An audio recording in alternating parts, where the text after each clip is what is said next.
Очакваш вероятно да започна с въпроса за концерта с нощи, но искам да те върна още по-назад във времето с една снимка на хартия от преди 23 години. Какви спомени предизвиква тази снимка в теб? Кой е този мъж? Много съм се променил. Цели 23 години. Страхотна снимка. България ли е правена? Да, по време на първия ви концерт в България през 2002 година. Помниш ли нещо по-специално от тогава? Някаква конкретна случка? Спомням си, че в началото, когато започнахме да идваме в тази част на Европа, за нас беше нещо различно. Отвори се цял един нов свят, в който да свирим и бяхме много развълнувани да видим, че имаме и фенове и тук.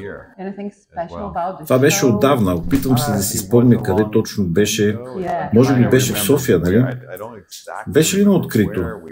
Просто си спомням, че публиката беше страхотна и че феновете бяха наистина страстни по отношение на нашата музика. Много щастливи, че бяхме там.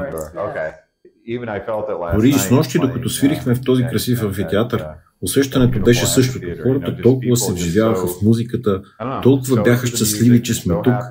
Изглежда като тясно свързана общност, в която всички наистина са потопени в това.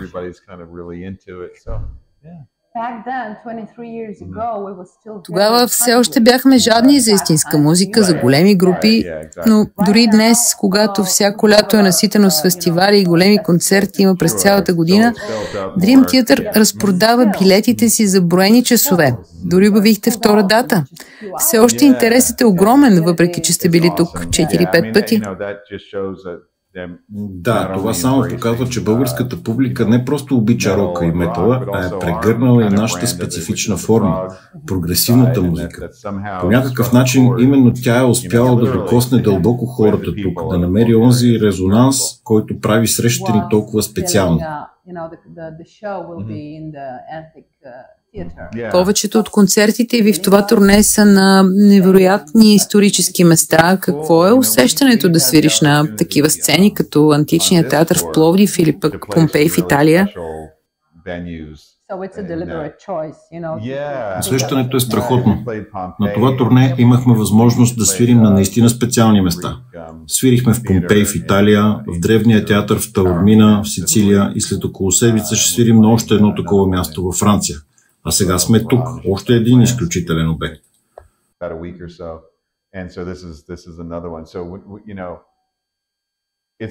Това е съвсем различно преживяване за нас, защото обикновено, когато свирим, имаме определен тип продукция. Видеа, ефекти и всичко това.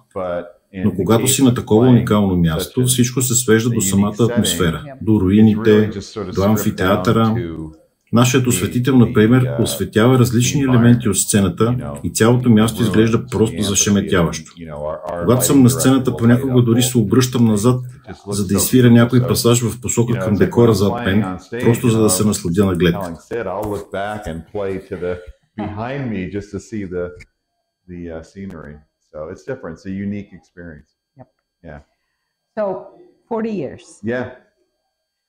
In that time, a person is born, has a childhood, maybe Човек се ражда, съзрява, създава семейство и дом, има собствени деца. Как виждаш групата в контекста на един човешки живот?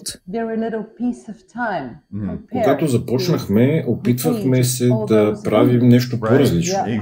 Не го осъзнавахме напълно тогава, но наистина вървяхме по път по-различно от този на останалите. Знаехме, че има нещо уникално в това, което правим, но понякога получавахме и критики, че песните са твърде дълги, че имаме прекалено много китарни сола и така нататък. Но в тези ранни години просто продължихме напред, вярвайки в себе си. Едно от първите неща, които направихме, беше да започнем да свирим на живо и да обикаляме света. Само няколко години след старта на групата вече бяхме на международни турнета. Това много ни помогна да изградим невероятна глобална публика. Благодарение на това можем да свирим в България, в Малта, във всякакви кътчета на света. Всичко това стана, защото от самото начало не се страхувахме да тръгнем на път и да се срещаме с хората чрез музиката. И продължаваме да го правим и до днес. Да, след 40 години вече сме, така да се каже, зрели. Малко групи стигат до такава възраст. Затова сме благодарни. Един на друг и на факта, че това е нашата професия. Все пак аз свиря на китара за прехрана. Пътувам по света, свиря на живо. Това е нещо изключително. Всички избори, които направихме през годините, в крайна сметка ни доведоха до тук, до тази кариера, която имаме днес. Last that long, so we're really thankful for each other and to be able to do this as a career. I get to play guitar for a living and travel around the world and perform, so Имало ли е все пак някакъв момент, в който е можел да тръгнеш по друг път, съвсем различен? Не мисля. Започнах да свиря на китара, когато бях на 12 години и още тогава някак си разбрах, че това е, което искам да правя цял живот. Когато завърших гимназия и постъпих в Бъркли College of Music в Бостън, вече се познавахме с Джон Мейънг, а пък там срещнахме Майк Портной. Бяхме само на 18 години, но всички вече знаехме какво искаме. Бяхме съсредоточени изцяло, имахме само една посока, една цел. And we kind of knew what we wanted to do, so it was just like this tunnel vision just to do it, So, Mike, you mentioned it. Спомена Майк, какво се промени след като той напусна преди 15 години? Имаше ли момент, в който можеше Dream Theater да спре да съществува като група? Труден момент беше, когато той напусна групата. Все пак говорим за едни от най-добрите ни приятели. Съосновахме Dream Theater заедно, както казах, когато бяхме на 18. Но и двамата успяхме да продължим напред. Ние продължихме кариерата си с Майк Манджини, създадохме много страхотна музика, студийни, концертни албуми, получихме 3 номинации за Грами и спечелихме една от наградите. Случиха се наистина добри неща през този период. А Майк Портной също продължи успешно кариерата си в други групи. Всъщност, той вече е свирил на сцената на Античния театър в Пловдив с Sons of Apollo и ни разказа, че познава мястото. А сега да сме отново заедно на една сцена с него, това е нещо наистина страхотно за всички. Обичаме го, ние сме като братя и сме безкрайно щастливи, че той се върне. А и той самият е щастлив, че отново е с нас. Мисля, че и феновете го усещат, особено хора като теб, които не следят от толкова дълго време. Виждам го по реакциите. Когато свирим, публиката се усмихва, някои хора плачат. Наистина е трогателно. Dream Theater означава ужасно много за всички ни. Не е нещо, което просто можеш да оставиш зад гърба си. Толкова е специално. Нещо, което не приемеш за даденост. А щеше ли изобщо да има Dream Theater, ако не беше срещнал Майк Портной? Не. Всяка стъпка в историята ни доведе до мястото, на което се намираме днес.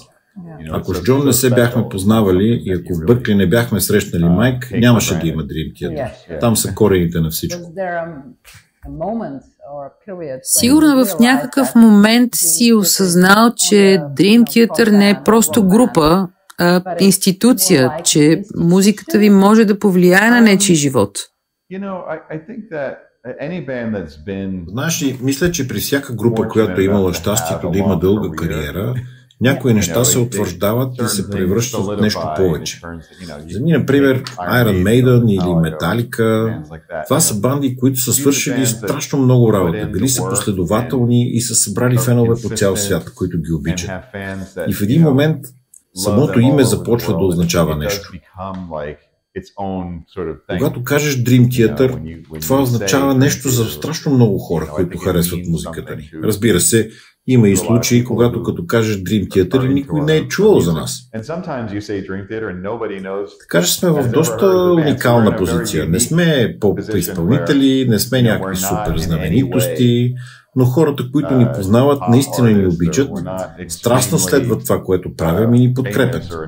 А това е най-добрият тип фен, който можеш да имаш, защото наистина оценява музиката ти. Музиката е нещо много силно и означава много за хората. При мен се случи така, че музиката промени живота ми. И знаеш как е, когато преминаваш през различни неща, било то добри или лоши моменти, музиката почти винаги е част от това.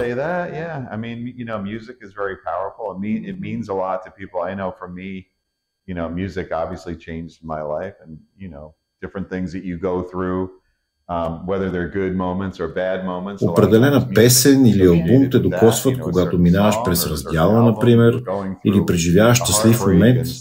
Винаги ще помниш конкретна песен, която си чул около раждането на първото си дете. Музиката прави такива неща, без съмнение. Тематично музиката на Dream Theater обхваща вселени. Но има ли все пак тема, която съзнателно да избягвате? Има много теми, които избягваме. Политиката, например. Ние не сме политическа група и не се занимаваме с това. Често казано не ми харесва, когато други банди го правят, така че това не е нашия път.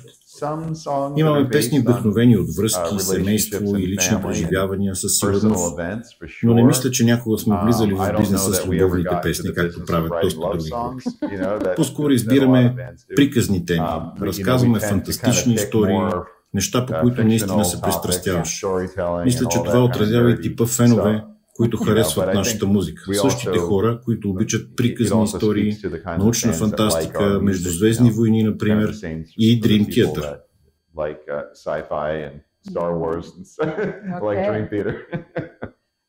But is there a topic that you have always wanted to write but never did it till now? Not that I could think of immediately. Yeah. Yeah. Ти самия си запален по научната фантастика. Би ли избрал да си някой друг, нещо друго, да живееш в друго време, на друго място? Аз съм истински щастлив с живота, който съм живял и който имам, и съм много благодарен за него. Затова не губя време в това да мечтая да бъда някой друг. Трудно ми е дори да си го представя. Имаше един интересен момент, когато мислехме, че сме доста изостанали от времето. През 1992, например, когато излезе Images and Words, музикалната сцена вече беше доста променена, а ние сякаш бяхме изостанали 20 години назад във времето. В онзи момент на върха беше грънч музиката и всичко се въртеше около това. Nirvana, Pearl Jam, Alice in Chains. Тогава си казахме, май изпуснахме точния момент. И все още сме в 70-те, когато прогресив рокът наистина беше на върха. Тогава може би съм си мислил за пътуване във времето или нещо такова. Иначе, въпреки че чета научна фантастика, никога не съм си представил да бъда друго същество, да живея в друго време или на друго място. Обичам дома си, по душа съм си нюйоркчанин.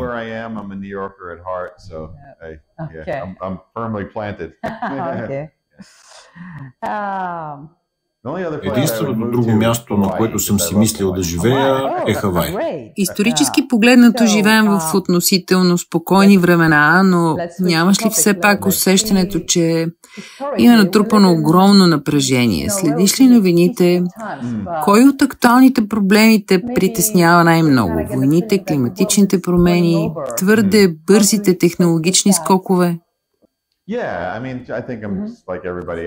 Мисля, че съм като повечето хора, които се опитват да бъдат в течение. Някои нарочно избягват това. Аз самият минавам през фази. Понякога изобщо не слушам новини, защото не искам да знам нищо, а понякога активно следя какво се случва. Според мен най-тревожното в момента е изкуственият интелект и музиката. Това е наистина хлъзгава плоскост. Личното ми мнение е, че изкуството трябва да бъде създавано от човешки същества. То е израз, може би най-чистият израз на човешката емоция. И това се случва чрез изкуството.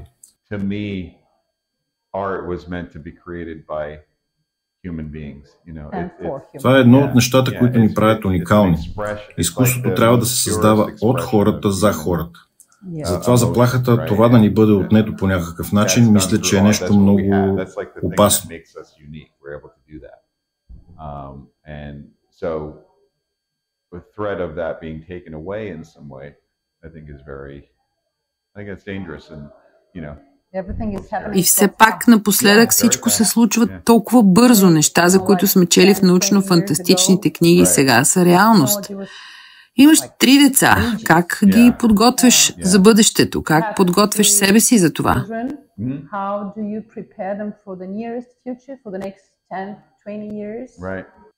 Това е доста дълбока тема.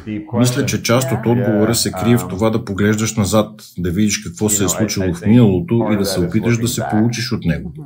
А другата част е съчетание между това да имаш отворено съзнание към новото и в същото време да знаеш кои неща са важни и трябва да бъдат съхранени.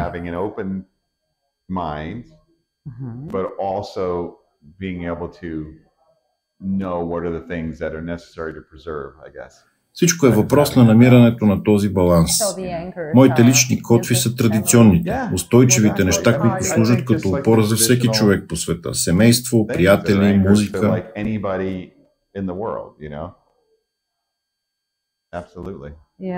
На фона на многопластовата музика на Dream Theater, светът днес изглежда сякаш черно-бял. Усещаш ли някакво противоречие и как се справяш с това? Никога не съм го поглеждал по този начин. Още от дете се занимавам с изкуство и за мен това е начин да изразявам себе си. Рисувах, пишех, а после открих китарата.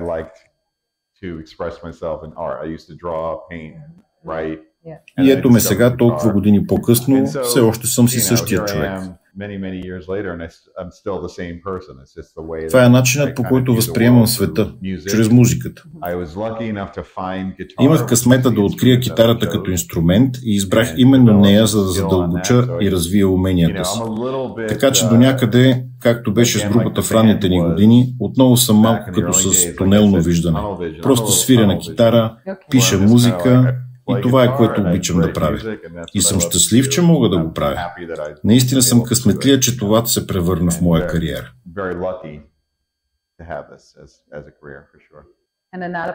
Друг начин за бягство от реалността са сънищата, но понякога се случват и аномалии с тях. Какво е мястото на сънните аномалии в театъра на сънищата и какво те доведе до идеята за парасомния? So how did you get the idea? What did sparkle the idea? Well, parasomnia, to me it's like the perfect title. Парасомния, за мен това е перфектното заглавие за албум на Dream Theater, защото все пак се казваме Dream Theater, театър на сънищата. А това понятие е свързано с смущения в съня. Преди няколко години водех разговор с сина ми. Говорихме си за сънища и разни други подобни неща и той спомена тази дума. Попитах го какво означава парасомния, прозвуча ми толкова интересно. И тогава си казах, някой ден ще нарека албум на Dream Theater така. Това беше преди няколко години. И ето ни сега. Интересно беше да изследваме тази тема, защото тя е доста по-мрачна. Става дума за нарушения в съня, за нощни ужаси, сънна парализа, сомнамбулизъм, все неща, които са смущаващи и често доста плашещи. Затова и парасомния като албум се получи доста мрачен, дори леко зловещ. Ако някой е виждал физическото издание, плочите или арт-книгата, режисьорът ни Хю Сайм създаде изключително мрачни, страховити и в същото време невероятно въздействащи визуализации. Беше наистина интересно да работим по тази тема. Нека разведрим малко разговора ни. Лято е. Как изглежда за теб перфектната ваканция? Как разпускаш от работа в студиото или от дълго турне, като настоящото?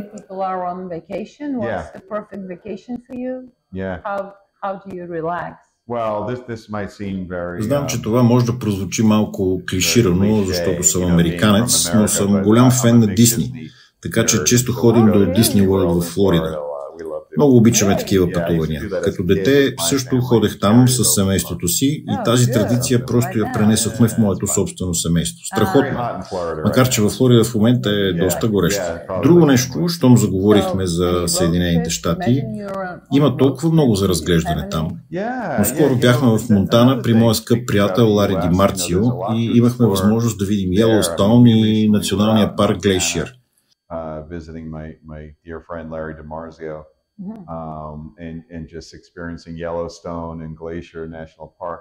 Наистина има толкова много за разглеждане и преживяване. Това е нещо, което хората от цял свят се възползват, но понякога, когато живееш в дадена страна, не си даваш труда да я изследваш. А всъщност това е нещо толкова интересно.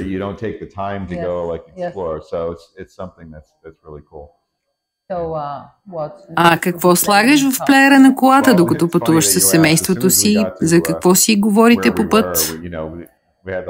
Сега като попита, се сетих за нещо забавно. Бяхме тръгнали за Монтана с цялото семейство и още щом пристигнахме там, започнахме да пускаме Джон Денвър и подобна музика, кънтри, такива неща, просто да влезем в духа на мястото. Никакъв прогресив, без прог-метал в Монтана. Слушаме всичко, наистина всичко. Понякога просто музика, друг път си говорим за връзките, в които децата са в момента. Синът ми обожава да говори за философия. Обсъждаме всякакви теми. Когато си в такава обстановка, например в кола, всички заедно и на път, и няма нищо друго, освен красива природа, това са страхотни моменти да говориш за живота, за историята на семейството и за това често си говорим.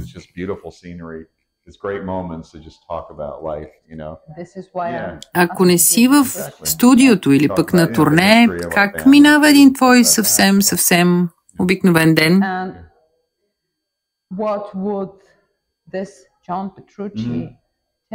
Ако имаш тази възможност, какво Джон Петручи от преди 23 години би попитал днешния Джон и какво би казал ти на по-младото си аз? Мисля, че когато бях по-млад, имах така нареченото тунелно виждане. Не ме интересуваше нищо, освен музиката. И се питах, ще мога ли да се занимавам с това достатъчно дълго? И днес отговорът е категорично да. Това е добър житейски урок, че ако си достатъчно отдаден на нещо и го правиш с честност, ако вложиш необходимото усилие и страст, успехът е възможен.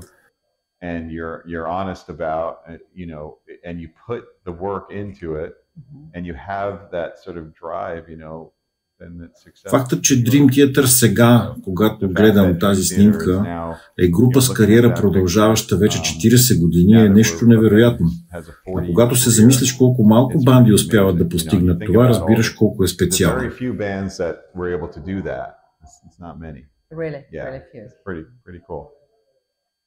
And what would be your regular day without, just studio? Ако не си в студиото или пък на турне, как минава един твой съвсем обикновен ден?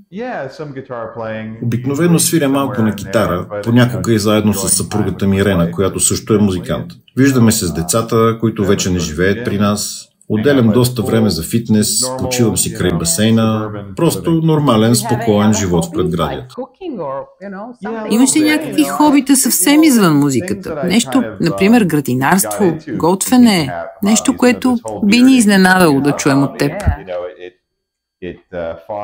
Нещата, към които се увличах с времето, се превърнаха в хобита.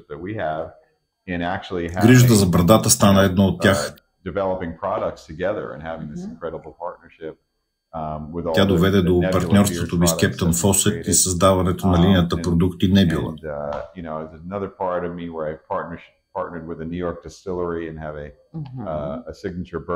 Освен това си партнирам с една дистилерия в Ню Йорк и имам собствено уиски. Бърбан с марката Iron Smoke.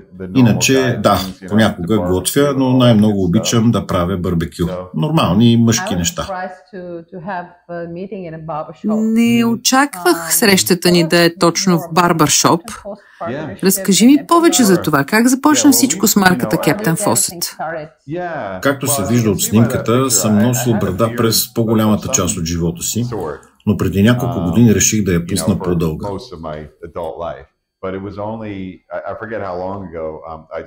Спомням си, че видях интервю с Рики Хол, един от посладниците на Кептън Фосет, и си казах, този човек изглежда страхотно и аз искам такава брада.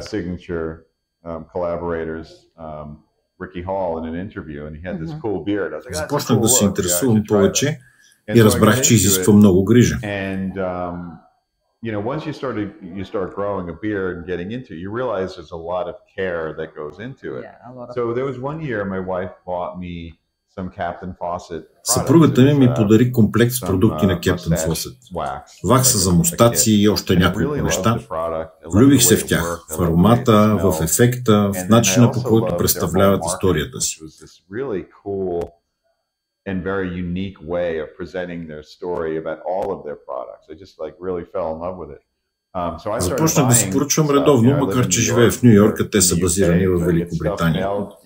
Един ден получих имейл от тях. Оказах, че в екипа им има китарист, който е мой фен.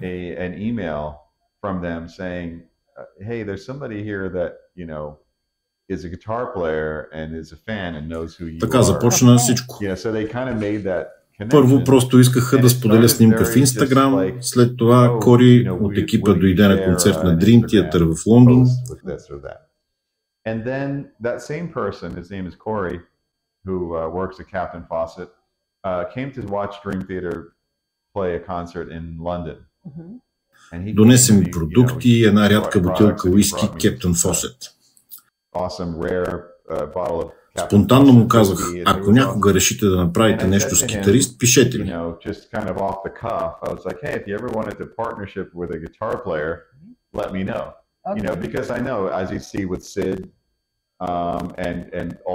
Те вече работеха с браснари, модели и други, но все още нямаха музиканти.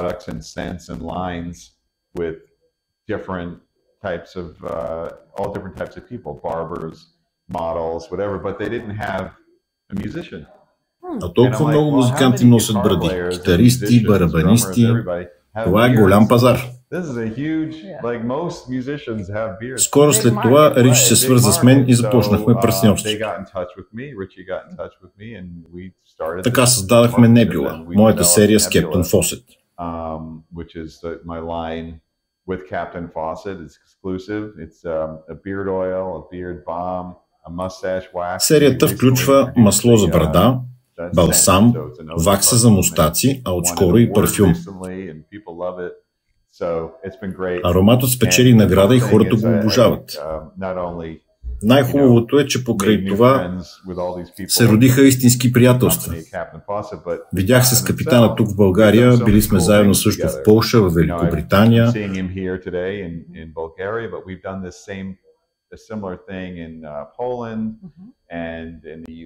А наскоро той дойде на концерт на Dream Theater в Radio City Music Hall в Ню Йорк. След това го заведохме на страхотно място за стекове в Бруклин.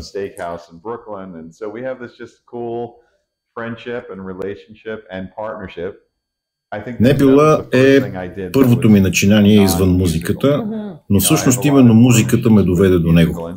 Ако Кори не беше фен, никога нямаше да се срещнем.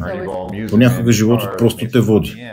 Това е истинска случайност, но от онези, красивите. It opened a new door. Right. But the connection came from music because it was Corey who was a fan. Like if they never sent that email, I never would have met them. And so it's really it's pretty serendipitous. It's amazing how that happens. Yeah. Значи има връзка между това да създаваш музика и да създаваш аромати. Може би си и малко суетен. Абсолютно. Същото важи и за бърбана. Независимо дали става дума за създаване на продукти за брада, аромати или за самия процес на алхимията зад тях, това е изкуство и наука. Същото е при правенето на уиски. Майсторите дестилатори са нещо като комбинация от готвачи и учени.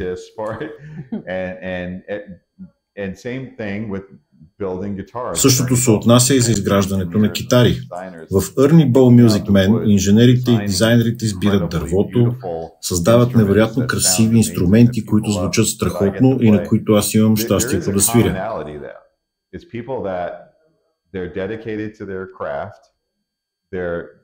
Общото между всички тези хора и компании е отдадеността към занаята, към изкуството.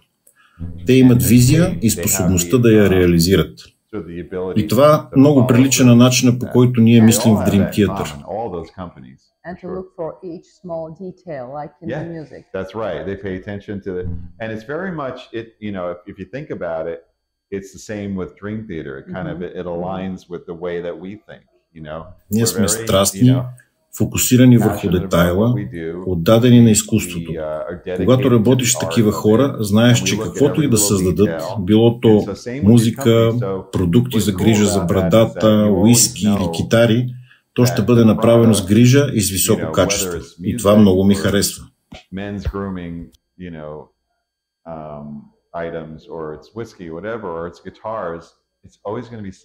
Мисля, че всеки, който е в развлекателната индустрия, неминуемо носи малко суета в себе си.